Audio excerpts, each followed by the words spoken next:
اگر توکل تمہیں نصیب ہو جائے. حضرت رابعہ بصریہ کہ ہاں مہمان آئے تو خادمہ نے کہا مہمان آئے ہیں تو ان کے لیے کیا کیا جائے. کہا انہیں کھانا کھلاؤ. تو کہا کہ صرف ایک روٹی پڑی ہوئی ہے تو مہمان 4-5 ہے، کم از کم 8-10 روٹیاں چاہیے. تو فرمایا اچھا اس روٹی کو اللہ کی راہ میں خیرات کر دو. تو خیرات کر دیا گیا. تھوڑی دیر کے بعد دروازے پہ دستک ہوئی. من الباب، دروازے پہ کون ہے؟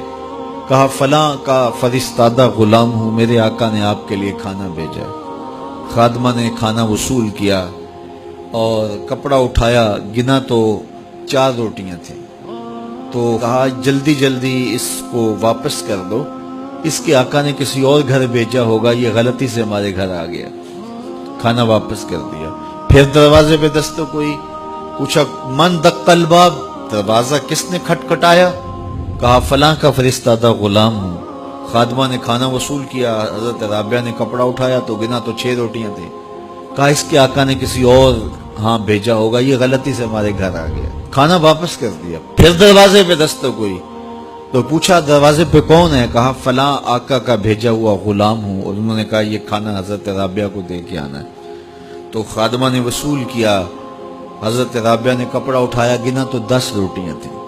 کہا ہاں یہ کھانا ہمارا، اس کو رکھ لو اور مہمانوں کو کھلا دو. کہا حضرت پہلے 2 بھی تو آپ کا ہی نام لیتے تھے اور اسی دہلیز پہ آئے تھے.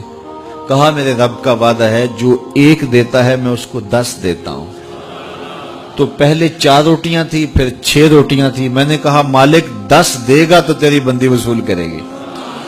تو اگر اس پہ توکل قائم ہو جائے، اس پہ بھروسہ قائم ہو جائے، وہ وہاں سے دیتا ہے جہاں سے بندے کو گمان بھی نہیں ہوتا. تو جب انسان اللہ کے فضل پر توکل قائم کر لیتا ہے تو پھر کام کاج ضرور کرتا ہے، لیکن اس کی زندگی کی جو ٹینشن ہے وہ ختم ہو جاتی ہے. بس وہ جتنا کر سکتا ہے وہ کرے، باقی چھوڑ دے اس پہ، تو پھر وہ خزانہ غیب سے نصیب فرمائے گا.